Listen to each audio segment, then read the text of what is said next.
Okay, students, let's again start our English class with the channel Learning English Made Easy. So, students, in this lesson,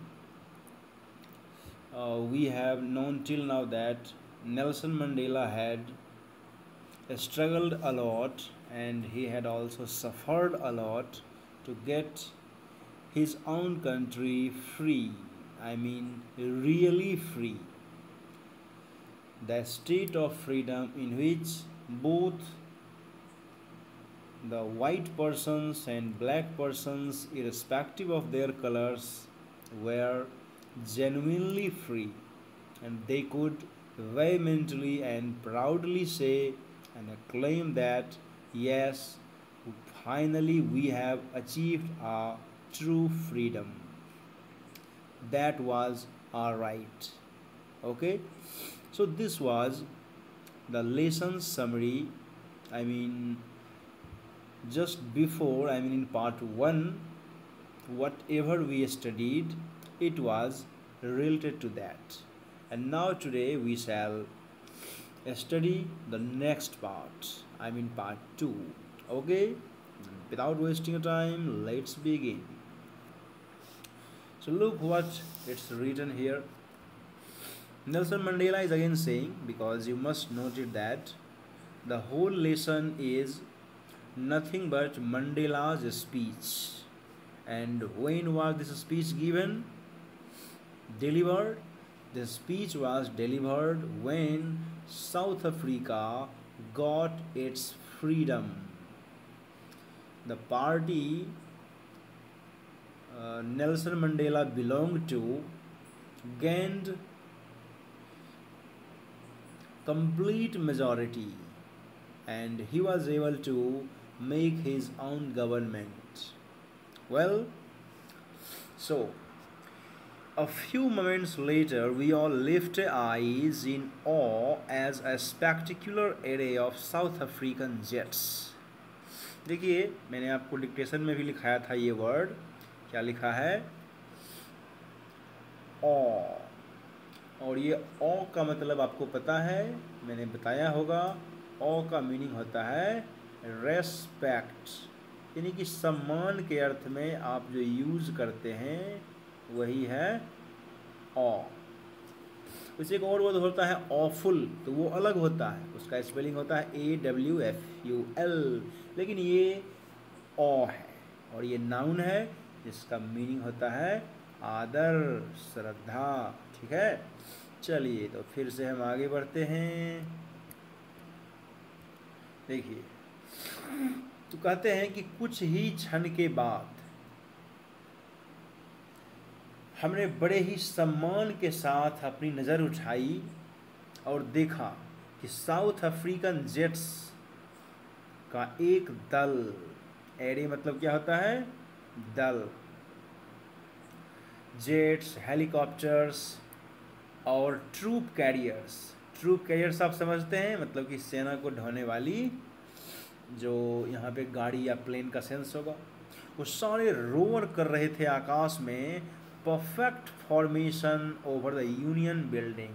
union buildings ठीक उसी तरह से है जैसे हमारे यहाँ है राष्ट्रपति भवन. तो उसके ऊपर से वो लोग एक अच्छी सी आकृति बनाते हुए गुजरे. It was not only a display of pin point precision. Nelson Mandela कहते हैं ये ऐसा नहीं था कि वो लोग अपनी बस कलाबाजी और अपनी एक्यूरेसी दिखा रहे हों, but a demonstration of militaries loyalty. हाँ, वो कह रहे हैं कि ये सेना का समर्पण भाव, सेना की निष्ठा जो लोकतंत्र के प्रति है उसको दिखाया जा रहा था इसके प्रति, और लोकतंत्र के प्रति के साथ साथ जो नई सरकार बनी है उसके भी प्रति. ठीक लिखा है, only months before the highest generals of the south African defence force and police. मतलब कि कुछ महीने पहले ही साउथ अफ्रीकन डिफेंस फोर्स के जनरल, वहाँ के पुलिस, जिनकी छाती रिबन्स और मेडल्स के साथ सजी हुई थी। बीडेक्ड मतलब उसके साथ सजी हुई थी, लदी हुई थी। तो उन्होंने मुझे सल्यूट किया और शपथ ली अपनी वफादारी की उन्होंने शपथ ली। और I was not unmindful of the fact. देखिए अनमाइंडफुल ये जो वर्ड है आप भी इसके साथ लगाएंगे ऑफ ही। तो ये कहते हैं कि मैं इस बात से अनभिज्ञ नहीं था कि not so many years before they would not have saluted but arrested me। तो बस कुछ ही समय पहले वो मुझे सैल्यूट तो छोड़िए, वो तो मुझे अरेस्ट कर लेते। लेकिन अब देखिए समय बदल गया है। फिर क्या हुआ? A several of Impala jets left a smoke trail of the black, red, green, blue and gold of the new South African flag। उसके बाद ये जो इम्पाला जेट्स थे इसकी एक कतार बनाते हुए ढेर सारे प्लेन, इन्होंने ये देखिए कई रंगों के धुएं छोड़े, ये दिखाने के लिए कि साउथ अफ्रीका का ये नया झंडा का रंग है। यानी कि वो अपनी लॉयल्टी और अपनी वफादारी, अपनी निष्ठा वो सब दिखा रहे हैं। फिर आगे देखिए क्या लिखा हुआ है। लिखा है that day was symbolized for me by the playing of our two national anthems. तो उस दिन दो राष्ट्रीय गान गाए गए। एक गाना है, लिखा है कोशी सिकेलेल ऑफ ये अफ्रीका, ये गा रहे थे वाइट पीपल, और जो ब्लैक पीपल थे वो गा रहे थे डाई स्टैम। अब देखिए ये अफ्रीकन लैंग्वेज में है इसीलिए इसकी मीनिंग आपको समझ में आएगी नहीं, और मुझे भी नहीं आई। लिखा है the old anthem of the Republic, मतलब कि रिपब्लिक का ये पुराना राष्ट्रीय गान था। ऐसे हमारे यहाँ राष्ट्रीय गान है हमारा जनगण मन, उसी तरह से ये लोग राष्ट्रीय गान गाए। लिखा है that day neither group knew the lyrics of anthem they once डिस्पाइज्ड।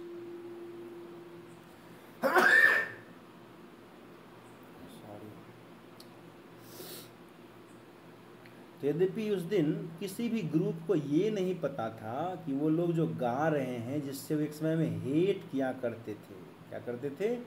Hate.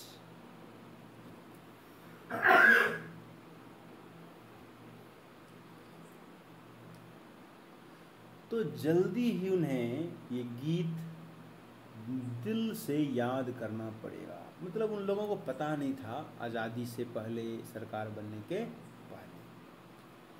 फिर लिखा है देखिए, yes, next paragraph. On the day of the inauguration, मतलब कि उद्घाटन के दिन, I was overwhelmed with the sense of history, मतलब कि इतिहास को याद करके मैं तो विभोर हो गया।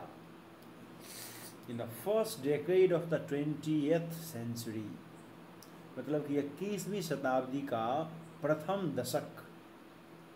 ए few years after the bitter Anglo Boer war, मतलब कि ये युद्ध हुआ था और उसके कुछ ही साल बाद, मेरे जन्म के कुछ समय पहले, जो वाइट स्किन्ड पीपल थे साउथ अफ्रीका के, उन्होंने एक रेशियल डिस्क्रिमिनेशन का सिस्टम स्थापित कर दिया था डार्क स्किन्ड पीपल के विरुद्ध।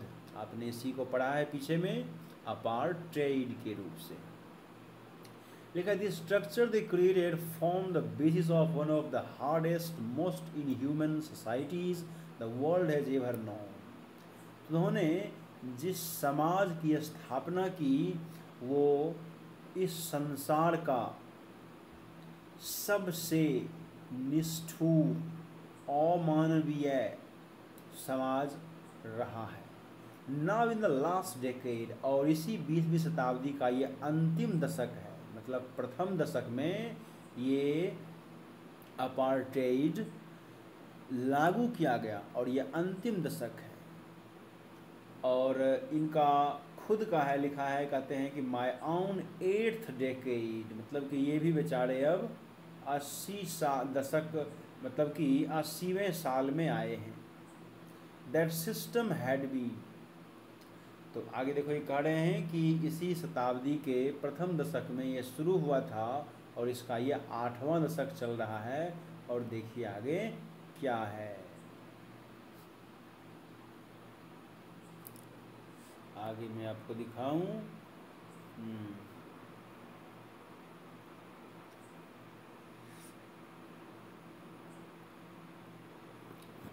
देखिए अगला हमारा पेज खुल चुका है हमारे सामने और वहाँ मैं आपको दिखाऊं।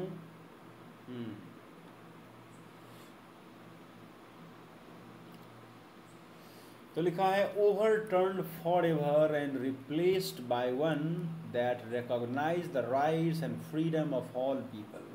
मतलब कि अब ये 8वां दशक आ गया है, पहला वाला रिप्लेस हो गया है और अब सारे लोगों को उनके राइट्स, उनके फ्रीडम बिना उनके कलर का ख्याल किए हुए दिए जाएंगे।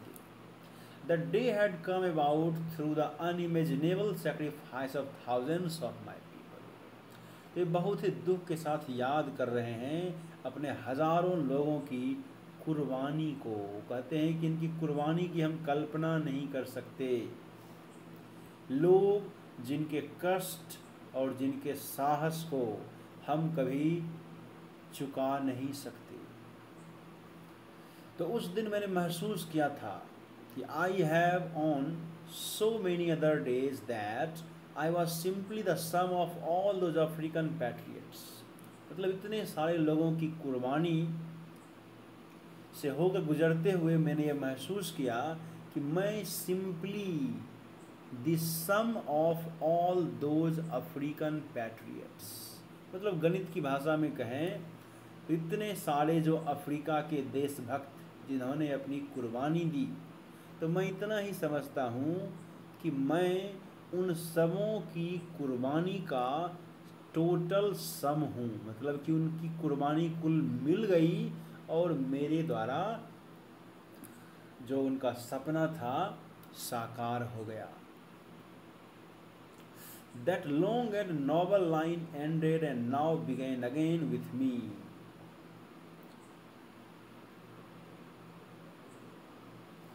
तो जो लंबी रेखा थी शुरू की वो ख़त्म हो गई और अब मेरे साथ दूसरी शुरू हुई है। I was pained that I was not able to thank them। तो खैर एक बात का मुझे दुख रहेगा कि मैं उन्हें थैंक यू तक नहीं कह पाया उनके त्याग के लिए। ये जो लिखा है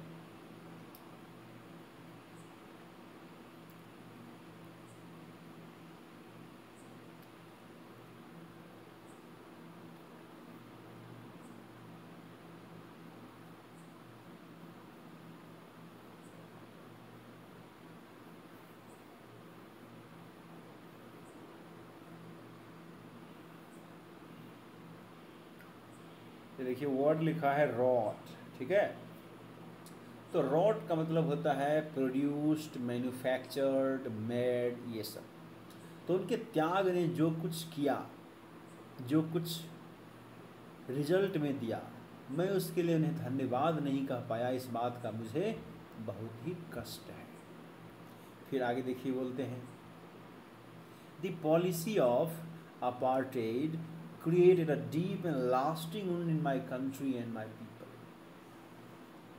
मतलब कि जो रंग भेद नीति की इस पॉलिसी ने मेरे देश और मेरे लोगों के दिल पर एक बहुत ही गहरा और कभी ना मिटने वाला घाव छोड़ दिया है।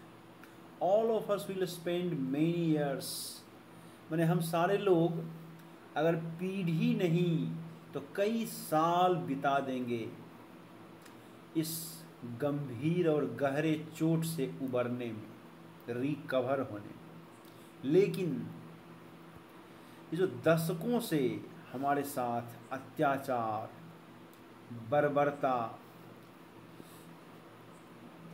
और ढेर सारे जो मेरे साथ बेमन से व्यवहार किए गए, तो उसी का ये प्रभाव था कि हमने Oliver Tambo, Walter Sisulu, Chief Luthuli Yusuf Dadoo, Bram Fischer, Robert Sobukwe, ऐसे एक्स्ट्रा ऑर्डिनरी पर्सन्स को हम लोग देख पाए, उनका त्याग का गवाह बन पाए। देखिए अब कोई पिक्चर में इन सारे लोगों का दिया हुआ है वर्णन, और फिर मैं इसके अगले पेज पे आपको ले चलता हूँ।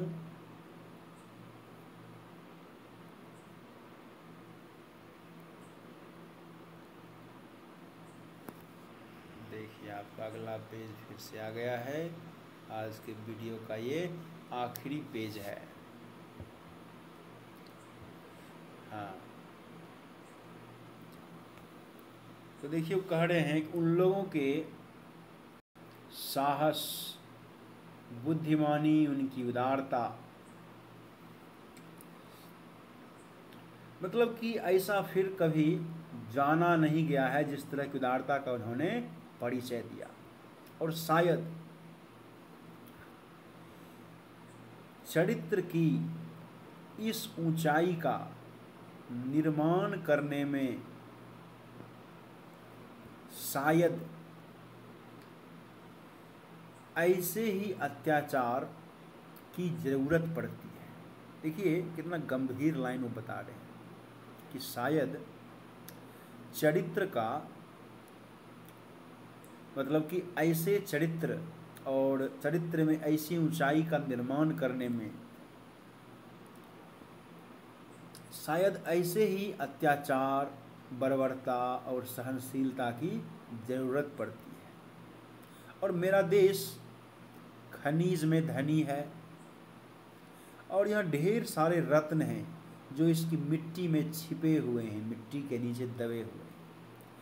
लेकिन मैंने हमेशा से जाना कि इसकी सबसे बड़ी संपदा इसके लोग हैं। कौन है? लोग। आप पढ़ते होंगे षष्ठी में कि जो लोग हैं, ह्यूमन बीइंग्स, वो भी रिसोर्स हैं। ठीक है, अब विस्तार से वहाँ पढ़ते होंगे, तो मैं बस केवल आपको थोड़ा सा याद दिला दूँ।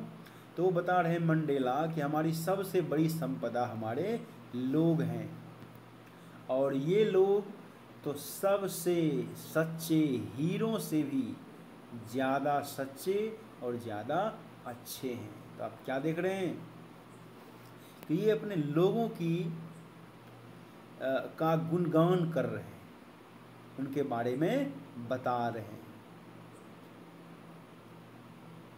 फिर देखिए मैं आपको आगे बताऊं।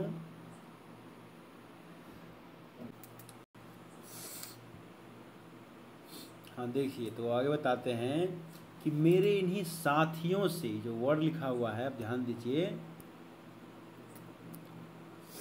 कॉमरेड्स मतलब होता है साथी। कहते हैं इन्हीं साथियों के संघर्ष से मैंने जाना कि साहस का आखिर सही मतलब क्या होता है। तो टाइम एंड अगेन मतलब कि बार बार मैंने देखा है पुरुषों को, महिलाओं को अपने जीवन को दांव पर लगाते हुए एक विचार के लिए। मैंने देखा है कि जो पुरुष थे वे डटे रहे, स्टैंड अप टू, माने कि डटे रहे क्या चीज़ के खिलाफ? तो हमलों के खिलाफ, कष्ट के खिलाफ, बिना टूटे हुए, बिना झुके हुए उन्होंने वो शक्ति दिखाई, उन्होंने वो तन्यता दिखाई। देखिए रिजिलियंस का मीनिंग ऐसा होता है, आपको हम थोड़ा साइंस की भाषा में समझाएं। आप समझिए कि मेटल्स जो होते हैं वो मेलिएबल होते हैं, डक्टाइल होते हैं, फ्लेक्सिबल होते हैं। ठीक है, तो किसी भी चीज़ में अगर ये गुण हो कि वो मेलिएबल हो, डक्टाइल हो, फ्लेक्सिबल हो, और यहाँ तक कि अगर उसका शेप बदल दिया जाए तो फिर से वो घूम फिर के अपने उसी रूप में आ जाएगा। तो तब जा कर के इस गुण को हम कहते हैं रेजिलियंस। तो बड़ा ही अच्छा ये वर्ड है, अच्छा मीनिंग है इसका, आप याद रखेंगे इस वर्ड को। तो अगर आदमी में रेजिलियंस है तो यहाँ पर तो आप नहीं कह सकते कि हम उसका तार बनाएंगे और पत्थर बनाएंगे। हाँ, यहाँ पर आप ये कह सकते हैं कि वो आदमी कितना भी संघर्ष कर ले, कितना भी कोई उसको तोड़ने का प्रयास करे, लेकिन वो अंततः विजयी ही साबित होगा, हार नहीं मानेगा। तो ऐसे पर्सन्स में रेजिलियंस ज़्यादा होता है। जैसे कि हमारी सेना की ट्रेनिंग इतनी सख्त होती है, इतनी सख्त होती है कि धीरे धीरे धीरे उनका रेजिलियंस टॉप पे पहुंच जाता है। तो उम्मीद करता हूं मैं आप समझ गए होंगे कि रेजिलियंस क्या होता है। तो कहते हैं मैंने अपने लोगों को देखा कि बिना टूटे हुए वो हमले को और कष्ट को सह रहे थे, अपना रेजिलियंस दिखा रहे थे, और इतना रेजिलियंस दिखा रहे थे जो कि कल्पना से भी परे है। डिफाई देखिए मतलब होता है अप्लाई नहीं होना या मानना नहीं, बात नहीं मानना। मतलब उन्होंने ऐसी शक्ति दिखाई जो हमारी कल्पना भी एक्सेप्ट नहीं कर सकती। तो कुल मिला के आप फिर से यही समझिए कि वो अपने लोगों की बहादुरी का बखान कर रहे हैं। फिर देखिए वो बताते हैं कि I learned that courage was not the absence of fear. मतलब मैंने इन लोगों से ये भी जाना कि साहस का मतलब ऐसा नहीं होता है कि आप में डर नहीं है तो आप करेजस हैं, but the Triumph over it. मतलब उनका कहना हुआ कि आप में डर नहीं है इसीलिए आप साहसी हैं, ये साहसी होने का सही डेफिनेशन नहीं हुआ। सही डेफिनेशन ये हुआ कि आपने डर के ऊपर विजय हासिल कर ली है। The brave man is not he who does not feel afraid but he who conquers that fear। तो दरअसल मंडेला के शब्दों में बहादुर आदमी वो नहीं है जो डरता नहीं है, बल्कि बहादुर वो है जिसने डर को ही जीत लिया। ठीक है, तो बड़ा अच्छा डेफिनेशन देखो दिए हैं। और एक अच्छे वक्ता और एक कुशल वक्ता, ईमानदार वक्ता के जो गुण होते हैं आप इसके भाषण में पा रहे होंगे। अब देखिए और ये क्या कहते हैं। इनका कहना है no one is born hating another person because of the colour of his skin और हिज बैकग्राउंड। मतलब ये कहते हैं ऐसा नहीं है किसी आदमी का जन्म होता है और शुरू से ही वो दूसरे आदमी से हेट करने लगता है उसके स्किन के आधार पर, उसके हिस्ट्री के आधार पर या उसके धर्म के आधार पर। लोग हेट करना सीखते हैं, और अगर हेट करना वो सीखते हैं तो उन्हें प्यार करना भी तो सिखाया जा सकता है, क्योंकि किसी से प्यार करना ये नेचुरली हो सकता है। ये हमारे मानव हृदय का प्राकृतिक गुण है, सिवाय इसके कि हम उससे हेट करें। क्योंकि हेट करने के लिए आपको कई सारे कारण ढूंढने पड़ेंगे, और उस चीज़ को, उस व्यक्ति को पसंद करने के लिए आपको बस उसकी कुछ अच्छाई ही ढूंढनी है। अब देखिए आगे लिखा है